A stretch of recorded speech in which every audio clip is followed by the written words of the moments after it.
ये जो योगेंद्र यादव है ये आके यहाँ वहाँ नाच रहा है कि क्यों नाच रहा है, मुझे समझ नहीं आई ये कब से किसान बन गया। और जो आपको लड़वा रहे हैं वो आपको खत्म करना चाहते हैं, तभी तो ठंड में आपको बिठा रखा है, खुद तो हीटरों में बैठे हुए हैं। जिनके पोस्टर दिखाए जा रहे हैं कौन है वो, कौन है? पहले मुझे कांग्रेस पार्टी ये बताए वो कौन है। किसान के आड़ में वहाँ डायरेक्टर्स, सिंगर्स, प्रोड्यूसर्स ये ऑब्जेक्शन रेज कर रहे हैं। अरे भाई तुम कौन खामखा? भाजपा सरकार से जब भी किसानों की बात होती है 40-40 किसान आते हैं, 50-50 होते हैं, 20-20 मिनिमम 20 किसान होते हैं। लेकिन जब कांग्रेस के साथ आप बैठक करने जाते हैं तो आप अकेले क्यों जाते हैं? गुरनाम सिंह जी पहले तो इस बात का जवाब दीजिए।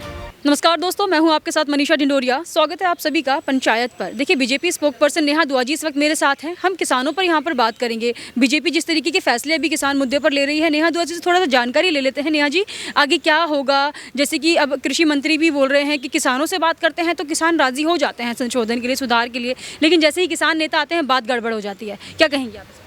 किसान नेता जो हैं कहीं ना कहीं, जैसे अभी आपने पीछे देखा कि गुरनाम सिंह जी जाते हैं कांग्रेस की बैठकों में बैठक करते हैं, उनसे बात करते हैं। तो पहली बात तो मुझे ये समझ नहीं आई, अगर ये किसान का मुद्दा है तो कांग्रेस पार्टी के साथ आपने बैठक क्यों करी और किसी एक अकेले नेता ने रात को बैठ के बैठक क्यों करी? हमारे से जब भी मिलने आते हैं भाजपा सरकार से, जब भी किसानों की बात होती है 40-40 किसान आते हैं, 50-50 होते हैं, 20-20 मिनिमम 20 किसान होते हैं। लेकिन जब कांग्रेस के साथ आप बैठक करने जाते हैं तो आप अकेले क्यों जाते हैं? गुरनाम सिंह जी पहले तो इस बात का जवाब दीजिए। तो यहाँ कहीं ना कहीं बार बार हम यही बता रहे हैं, ये किस्सा जो है ये पॉलिटिसाइज किया जा रहा है। किसानों की आड़ में उनके कंधे पे बंदूक रख के कांग्रेस चला रही है। कांग्रेस बार बार एक ही बात बोलती है कि हम इस सरकार को, किसान इस सरकार को गिराएंगे, किसान इस सरकार को नहीं गिराना चाहते, कांग्रेस इस सरकार को गिराना चाहती है। जो उनके मंसूबों में वो कामयाब नहीं होंगे।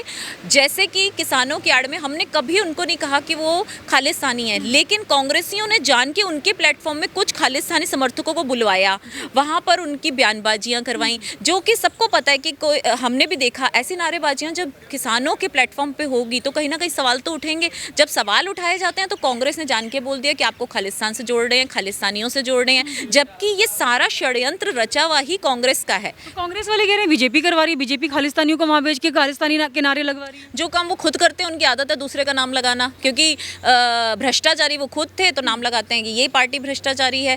जो हरकतें वो खुद करते हैं उनकी आदत है दूसरों का नाम लगाने की। आप रात के अंधेरे में किसी एक किसान नेता से क्यों अकेले में बैठ के बात कर रहे हैं? क्या मतलब बनता है इसका? मुझे मतलब बता दीजिए। रात को बैठ के फसल की बात हो रही थी, बीज बेचे जा रहे थे, या क्या एमएसपी या एमएसपी पे कोई डिस्कशन हो रही थी? जब आपने छुप के बैठक की और किसी एक नेता से, आप 10-20 नेताओं से करते, किसान नेताओं से, तो ये मुझे साफ दुनिया को भी दिख रहा है कि ये कहीं ना कहीं पॉलिटिसाइज हो रहा है। और इस पॉलिटिसाइज मामले को करने में सिर्फ और सिर्फ कांग्रेस का हाथ है और किसी का हाथ नहीं है। अभी तक एक भी किसान नेता ने स्टेज पर खड़े होकर किसानों से ये बात नहीं की कि आइए एक बार क्लॉज वाइज बात कर लेते हैं। सभी लोग बस ये कह रहे हैं कि बिल बेकार है, इनको रद्द कीजिए। तो ये क्यों हो रहा है? क्लॉज वाइज बात करने के लिए क्योंकि उनको भड़काया जा रहा है कि तोते की तरह एक ही बात रटो कि कैंसिल करो, रिपील करो, बिल रिपील करो, रद्द करो, रद्द करो। उन्हें ये समझने के लिए आम जो किसान है वो बेचारा ठंड में बैठ के मर रहा है, जिसके लिए हमें बहुत दुख है। इसके लिए हम हमेशा खेद और दुख भी जाहिर कर चुके हैं।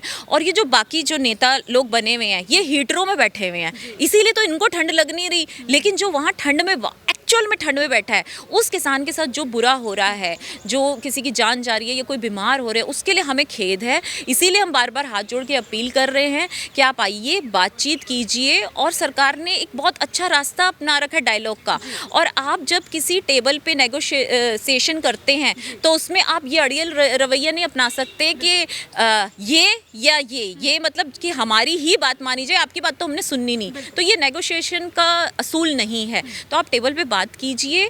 और जो आम किसान है उन तक, जो उनको गुमराह किया जा रहा है, उन तक बात हमारी नहीं पहुंच रही। अब हमने यही सोचा है कि हम एक एक जन जन तक जाकर ऐसा अभियान चलाएंगे कि हर जो नीचे तक का किसान है उस तक ये बात पहुंचे कि सरकार समाधान चाहती है, सरकार आपका फ़ायदा चाहती है। और इन बिलों से ये फ़ायदा, जो नुकसान बता रहे हैं वो नुकसान बताएं, हम फ़ायदे बताएंगे, बाकी सुप्रीम कोर्ट डिसाइड करेगा कि क्या आप लोग मतलब छोटे छोटे गाँवों में जाकर या फिर इस तरीके से। जहाँ किसान हैं वहाँ हमारा ये अभियान शुरू बहुत जल्द होने वाला है। काफ़ी हद तक तो हमने शुरू कर ही दी है, बाकी जगह जो रहेगी वो भी जल्दी कवर हो जाएगी। ठीक है। ये जो NIA एजेंसी आई है, इसमें जो खालिस्तानी गतिविधि गतिविधियां बताई जा रही है, फंडिंग यहाँ पर बोली जा रही है कि चीन से फंडिंग हो रही है, पाकिस्तान से फंडिंग हो रही है, तो इनका अगर हम ग्राउंड पे जाते हैं तो ये लोग कहते हैं कि केंद्र सरकार करा रही है, जो NIA एजेंसी है केंद्र की है, केंद्र लेके आई है इसको हमें यहाँ से उठाने के लिए। जिनके पोस्टर दिखाए जा रहे हैं कौन है वो, कौन है?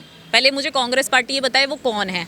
किसान के आड़ में वहाँ डायरेक्टर्स, सिंगर्स, प्रोड्यूसर्स ये ऑब्जेक्शन रेज कर रहे हैं। अरे भाई तुम कौन, खामखा बेकार में आप लोग बातें कर रहे हो। किसान आके हमको कुछ बोले, किसान डिमांड करे तो समझ आता है। ये जो योगेंद्र यादव है ये आके यहाँ वहाँ नाच रहा है, कि क्यों नाच रहा है मुझे समझ नहीं। ये कब से किसान बन गया? जो ये सिंगर्स आके नाच रहे हैं ये कब से किसान बन गए? कहते हैं कि हमारे जो वो थे, हमारे बाप दादा वो किसान थे, तो मेरे भी बाप दादा किसान थे, मेरे भी बाप दादा जवान थे। तो ऐसे तो देश में हमारे जितने भी लोग हैं, आपके भी कोई ना कोई कभी ना कभी कोई फोर फादर्स रहे होंगे किसान। तो इसका ये मतलब नहीं है कि आप गलत बात कहें। किसान फैमिली को बोलने दीजिए, जो किसान है, जो एक्चुअल किसान है उनको बोलने दीजिए। वो इस बिल से खुश है क्योंकि उनको समझ आ रही है कि इस बिल में फ़ायदे हैं। आप किसानों की आड़ में अपनी रोटियां मत सेकिए, और ये कांग्रेस रोटियां ही सेक रही है, और सभी विपक्ष पार्टियां, क्योंकि सबको मोदी जी से नफरत है, उनको मोदी जी को गिराना है। तो उसके लिए चाहे वो किसानों का नुकसान हो, चाहे किसानों को कितना भी नुकसान हो, उनकी जान जाए, उनको कोई परवाह नहीं। हमें दुख होता है जब हम सुनते हैं कि वहाँ ठंड के मारे ये वो मर गया या वो, लेकिन हम उनकी मनमानी नहीं चलें। ये किसानों को समझना पड़ेगा कि आज अगर भाजपा आपकी हर बात मानने के लिए तैयार है क्योंकि वो आपका आदर करती है, और जो आपको लड़वा रहे हैं वो आपको ख़त्म करना चाहते हैं, तभी तो ठंड में आपको बिठा रखा है, खुद तो हीटरों में बैठे हुए हैं। बिल्कुल। राकेश टिकैत जी, जब हम बात करते हैं कि कमेटी का गठन हो गया, कहते हैं हम कमेटी अटेंड नहीं करेंगे। जब बात करने की बारी आती है कृषि मंत्री से, कहते हैं हम बात भी नहीं करेंगे। अब जो NIA एजेंसी उनको बुलाती है जांच के लिए, तो कहते हैं वहाँ भी नहीं जाएंगे। तो नहीं लगता राकेश टिकैत जी और ऐसे कई नेता हैं जो इन किसानों को भटकाने का काम कर रहे हैं? जो ऐसे कर रहे हैं, मुझे लगता है किसानों के जो वकील हैं उनको समझा देना चाहिए। वो आपको गुमराह कर रहे हैं। मेरी किसान नेताओं से भी अपील है कि आपके वकील आपको गुमराह कर रहे हैं। अगर आपके वकील समझदार होंगे तो आपको बताएंगे कि कमेटी का गठन जो है वो माननीय सुप्रीम कोर्ट ने किया है, उसके आदेश की अवहेलना करना कानून की अवहेलना है, जो कि एक्सेप्टेबल नहीं है। किस कोर्ट का गठन भी ये लोग कह रहे हैं कि ये भी केंद्र सरकार की चाल है। अब उनको हर चीज़ में हमारी चाली लगती है तो हम क्या कर सकते हैं। जब यहाँ से बालाकोट में, और ये सारी भाषा को किसकी है? ये कांग्रेस की है। जब बालाकोट पे अटैक हुआ तो उनको हमारे जवानों पे यकीन नहीं आया, कहा प्रूफ दो हैं। और जब हमारे साइंटिस्ट को कोरोना वैक्सीन बनाते हैं तो वो कहते हैं कि ये वैक्सीन भाजपा की वैक्सीन है, क्योंकि उनको हमारे साइंटिस्ट पे विश्वास नहीं। तो उनको किसी चीज़ पे विश्वास ही नहीं। ये भाषा ही उनकी है, कांग्रेस वालों की है, जो किसानों के मुँह में ठूसी जा रही है। ये किसानों की भाषा नहीं है। किसान जानते हैं कि भाजपा जो है वो उनके वेलफेयर के लिए काम कर रही है। मोदी जी फार्मर्स की वेलफेयर के लिए काम कर रही है। ये कानून जो है ये बनाया इसीलिए गया है कि उनकी आमदनी बढ़े।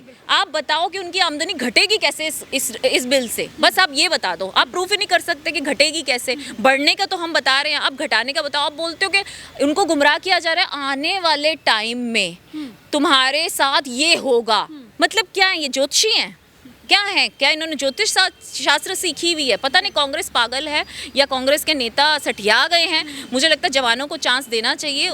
उस पार्टी में सारे ही तकरीबन 60, 70, 80 के करीब के ही हैं, तो उनको सोचना चाहिए कि अपनी उम्र का लिहाज करना चाहिए। जो बाल सफ़ेद किए उनका लिहाज करना चाहिए, और ऐसे किसानों को, मासूम किसानों को गुमराह नहीं करना चाहिए। ये मेरी अपील है उनसे। बिल्कुल, बहुत बहुत धन्यवाद आपका नेहा जी। इतने हमारे साथ नेहा दुआ जी, इनका यही कहना है कि जितने भी किसान अड़े हुए हैं अपनी जिद पर और डटे हुए हैं, ये जो कांग्रेस है ये उनके मुंह से ये सब उगलवा रही है, तभी वो लोग बीजेपी की किसी भी बात को सुनने के लिए भी तैयार नहीं है। आपका इस पर क्या कहना है हमें कमेंट करके ज़रूर बताइएगा। हमारे साथ ऐसे ही बने रहिए, देखते रहिए पंचायत।